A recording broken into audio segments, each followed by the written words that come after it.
Hello, today we are doing an episode of Tech Unlimited, and my name is Timothy, and this is Logan.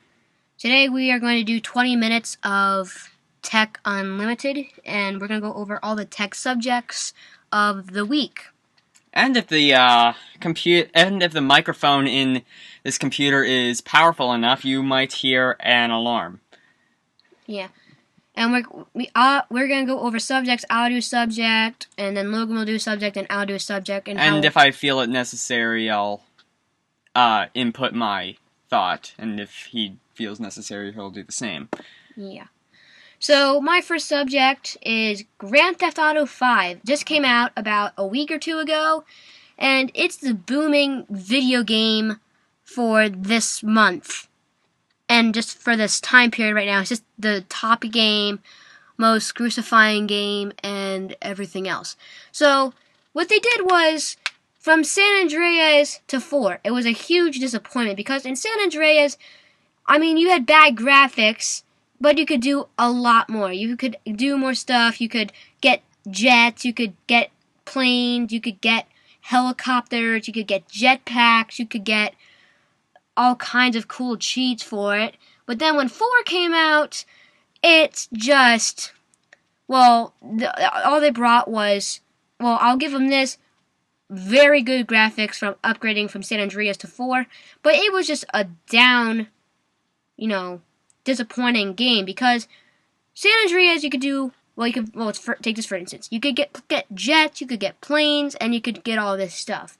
And then in 4, you couldn't get planes, you couldn't get jets. You could see them, but you couldn't get them. So that was a bit of a disappointment. And then the cheats. For instance, I'll give them this. I mean, in San Andreas, you had to actually, do up, down, left, right, RB, LT, all that stuff. And then what's nice about 4 was they put it in a cell phone app on the phone you have, which was pretty nice. But you couldn't do as many cheats as you could on San Andreas. I mean, for instance, too, you got a quad bike, which is just a fancy word for them to say a four-wheeler. And they took away that. They took all kinds of vehicles away and everything else away on 4. And then, not to mention, the cheats were a lot different. You couldn't get, no gravity, or pedestrians have weapons, or no gravity, or super jump, or fast run.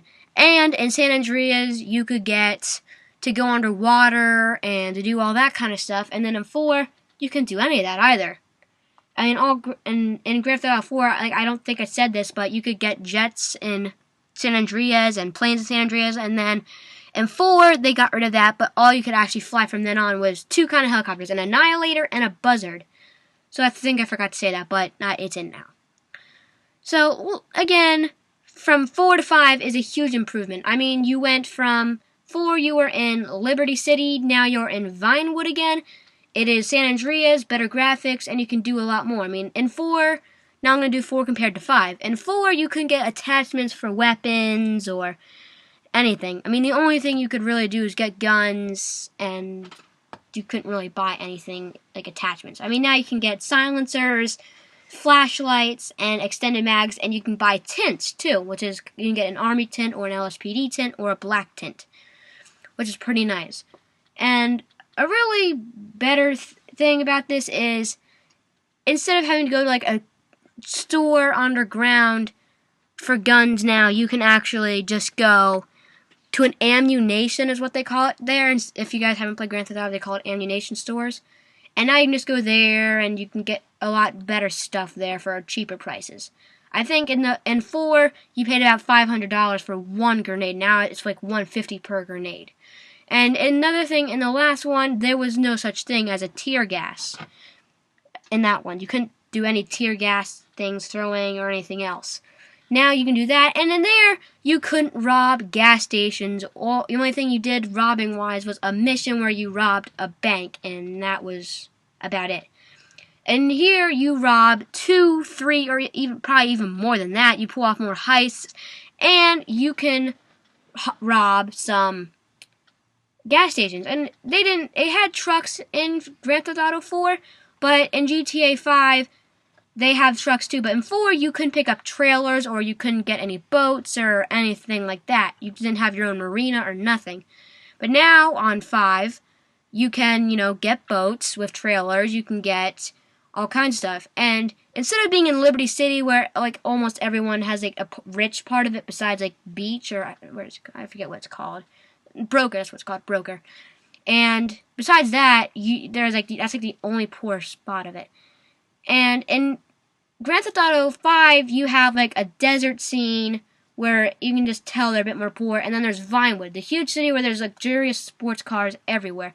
And that's what's kind of fun about Grand Theft Auto 4, was it was a little bit of a challenge to find really good cars.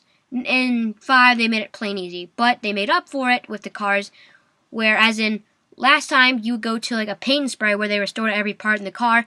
Now you can buy armor and everything else in it. But they also added cars, and they made the radio a lot better. So that's another nice thing. So that basically wraps up everything for about Grand Theft Auto. And over to Logan, what did you pick? Alright, I found something on Flipboard that was kind of interesting. Apparently, you know how the iPhone... Well, okay, let's go to the very beginning. At very first, it was AT&T only, and then as time went on, it went on Verizon, Sprint, T-Mobile, and even you can now get it prepaid through Virgin Mobile. Well, supposedly, Apple is going to be doing Boost Mobile, supposedly, because there were a few leaked advertisements of the iPhone going to Boost Mobile, which, I guess is kind of good, considering, obviously, more plans means, you can attract more people to the iPhone, For example, my mom got an iPhone because it went to Verizon.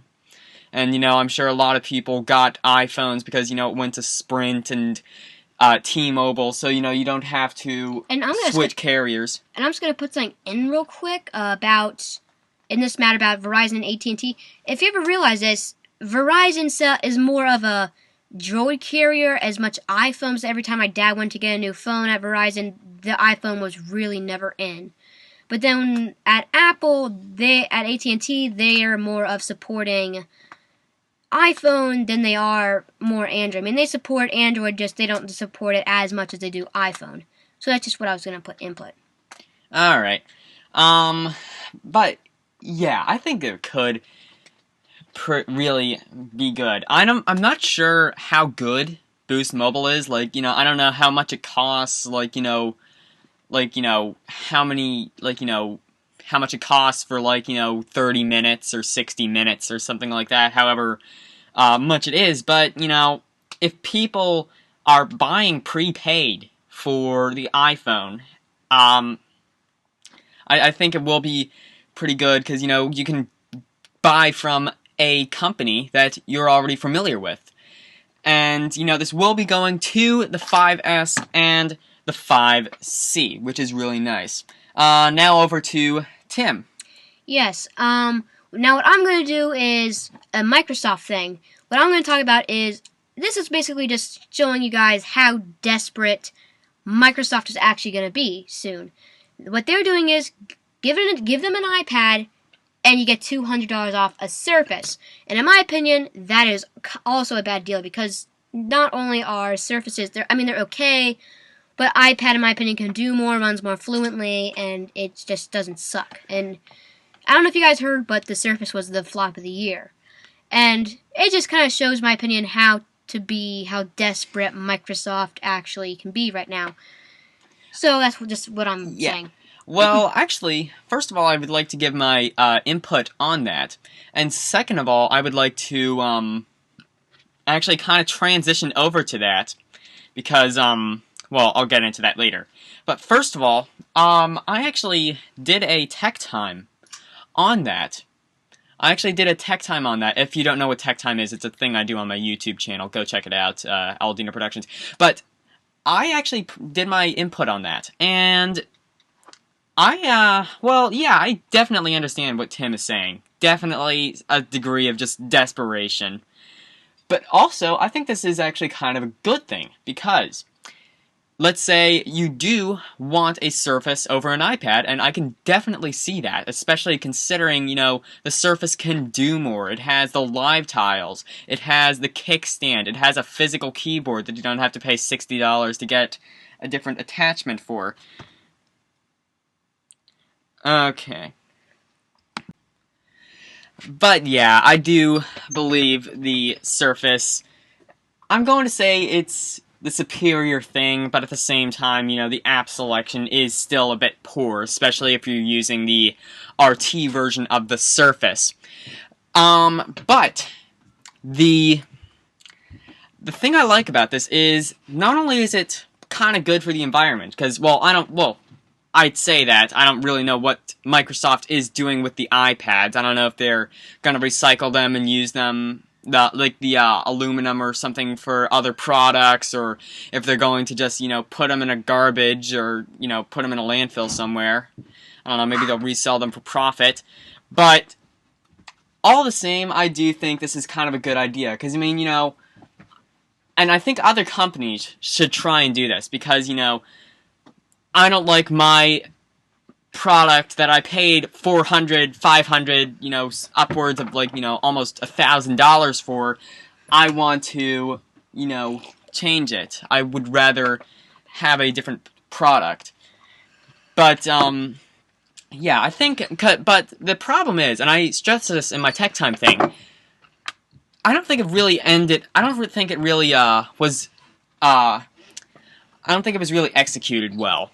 Because, first of all, you have to, mail it to Microsoft. And, you have to mail the device, you have to mail everything that it can do, all the features, if it has a cracked screen or everything. But, that's one of the problems. And, especially considering Microsoft has, the new Windows stores that are in Best Buy, and,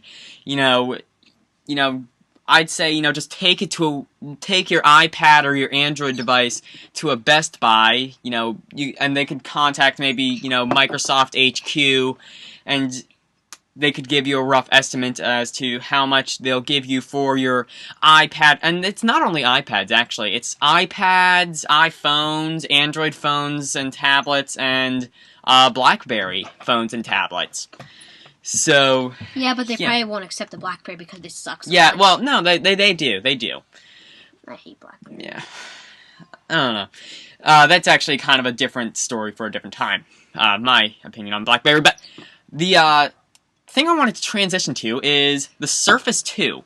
It's going to be, well, as you would expect, thinner, lighter, smaller, maybe smells a bit differently. But it's going to essentially be the same kind of thing, except it will run Windows 8.1. And considering they're probably going to put a new processor in it, it'll probably run it considerably better. Now, I've seen some videos on Windows 8.1, and I think it is a pretty good device. A pretty good, thing. And I think Windows, I don't think it's ever going to be an Android killer. But I think it will end up at some stage being an iPad killer. Because, iPad, I like iOS. I like what they're trying to do. I like how they're trying to, appeal to the person who, just wants to quick check the internet, or wants to just quick, check their email, maybe, waste a bit of time playing Angry Birds or Temple Run or something like that. But, if you're for hardcore use, I really would not recommend an iPad. I would recommend, first of all, I would recommend a computer. Well, like an actual, personal computer, like a laptop or a desktop. But second of all, I would probably more so recommend a Surface and an Android than an iPad.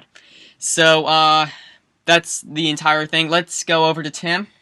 And what I'm going to be doing now is Apple has released 2 new iPhones. They have, as you guys may have heard on the news, the iPhone 5S and the iPhone 5C. And now and if you guys would have known when the iPhone 4S came out, the least amount of gigabytes you could get was 16. And recently, since they came up the new they booted out the iPhone 5 and made the 4S for free with 8 GB. So they made a new model 4S 8 GB.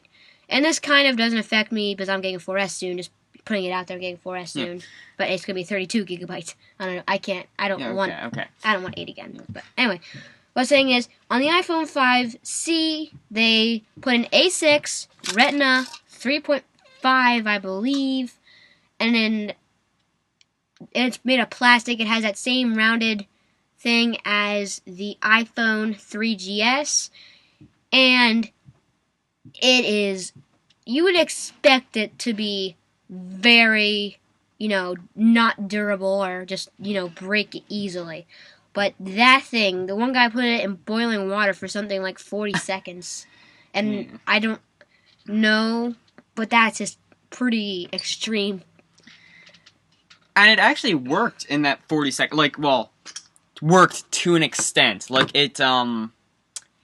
It powered on, but it didn't really function too well. The touch screen kind of broke, but the screen technically powered on. And there's this guy on YouTube called TechRex, and he does these sort of smashing videos. I think the 5C might have been his worst nightmare. And about the 5C, I have an iPhone 4 from OtterBox, and it's protective, but with the 5C, they really improved it. I mean, he ran over it with a car, and there was a couple dings in the case, but nothing to the extreme of the iPhone. And I've heard of I've heard people who have the iPhone 4, like me, having had the same OtterBox. I forget how it happened, but they threw it out a window at 80 miles per hour, and it still lived. I don't know how you accidentally do that, but they did it. And I just thought it was kind of cool. Hey, Mommy, I wonder what happens when I throw my... Hey, Mommy, I wonder what happens when I throw your expensive phone out the window. Oh, it's broken. But it's just drastic improvement there. And about the iPhone 5S, they put in a 7 and an M7 dual flash and a finger sensor for passwords. I mean, you can use Facebook sensing, any, account that is registered with the touch button or the finger sense thing. I forget what it's called, finger scanning or something. Which is pretty cool, not really something I find useful. I mean, the only thing it does is save time. I mean, it's good for the people who are, really have a busy schedule and they really want to check, Facebook real quick or Twitter real quick. I don't know why Twitter. And for the love of God, I do not know why they would want to check Instagram real quick. But if they want to check something quick, something like that, they can just, quick put in a finger instead of having to type in passwords or something like that. It's pretty nice for them because that's a good time saver. And it applies to them, but not to someone else who is hardcore speed and hardcore camera. But here's another thing I realize that Apple's failing at really big, in my opinion. They are really failing at their cameras. I mean, Samsung's up to 13 or 18 megapixels? Nokia's at 41 megapixels. Yeah, right there. So, which phone do you think is better camera-wise? Here's a hint, not iPhone. Yeah, and then, like I said, it was Android. They're up to, 12, 13, or 15 or something. Well, Apple, they've had 8 megapixels since the iPhone 4S, and the 5C and the 5S still have 8. Whereas, Nokia, they have 41. And I actually think their commercial is actually pretty funny. The one where they're at this play and trying to take pictures, and they're just fighting over why aren't we fighting in this? We have the best seats in the spot because we got 41 megapixels. But the only thing I really don't like about the Nokia though is the way it looks now with the way it's on the back. I mean, it's not a big deal, but it just doesn't look promising or nice. Anyway, that's about it. Alright. So, the thing I wanted to go over, this is kind of interesting, I read on Flipboard. It's actually a translator. It's a translator that's, it's sort of like Google Glass, where you put it on over your head, and if someone's talking to you, and, they're speaking Spanish, or French, or Chinese, or something like that, little subtitles will come on, and this is a Japanese thing. I don't know, and in fact, I pretty much doubt that it will reach American shores. But if it does, that'll be kind of, good, because, I mean, first of all, let's say you're living in, like, California, for example, where, it's a pretty much English-speaking state. But, since it's so close to Mexico and, Arizona, New Mexico, it has its fair share of Spanish-speaking people. Same with, like, again, Arizona, New Mexico, Texas. And Japan, supposedly, is going to be using this for the 2020 Olympics when that comes. So they can translate what other people are saying. Like, if they're, if they want to, know what a Spanish athlete is saying or a Chinese athlete is saying, it could be kind of cool. I don't know if it'll ever reach the general public, but if it does, and if, the price is right, I'll get it. So. Yeah. And this is the last subject of the subject, or at least the show anyway, yes. Or the podcast, you could call it. Anyway, another thing is showing how desperate Apple is going right now. I can't wait. Yeah. I mean, they're actually having their one enemy who they're competing with help with their next iPhone chip. They're going to have Samsung help with the next A8 chip. Oh, no, they've been doing that for a while. I don't know. They're just saying, okay, Samsung, you're a bit better than we are right now, so come help us. In fact, actually, let me just show you how bad Apple is. Okay, I have not looked at the stocks app at all in a few days. I guarantee you that as soon as I pull this app up, the stock price will go down. And it's because of iOS 7 and the kitty design and just the buggy, slow design. Actually, yeah, I'll check the stocks and then give my input on that. But I'm going to go into the stocks right now. And, yep, as I predicted, Apple is down $6. What a freaking surprise. And if you guys who know about stock, don't say it's dollars. Give us a break. Yeah. We don't know that much about stock. I'm only 14. I'm not supposed to give a crap about this sort of thing. Yeah. Anyway, I was talking about iOS 7. Many people don't like iOS 7 because it is, kid-friendly. I don't like this design. I'm not going to say I do. I don't really care for it, but I'm not going to bash something just because it doesn't look the way that I want it to look. It's functional. Well, actually not really, and that's the problem. It is, as of now, we are currently on iOS 7.0.2, and it is glitchy. It is incredibly, incredibly glitchy. It is just, yeah. So, iOS 7, for example, going back to my YouTube channel, I actually did a review on iOS 7, and it was glitchy as heck. Part of that may have had to do with the program I was using. It was called Air Server, but still, pretty bad. Pretty bad. And that's going to do it for Tech Unlimited, I guess. Yep, see you next time. Okay, I am Logan Diener, and he is, of course... Tim Small. Yes. Or I prefer to be called Timothy Small. Or, I don't know. Bye. Bye. See you next week.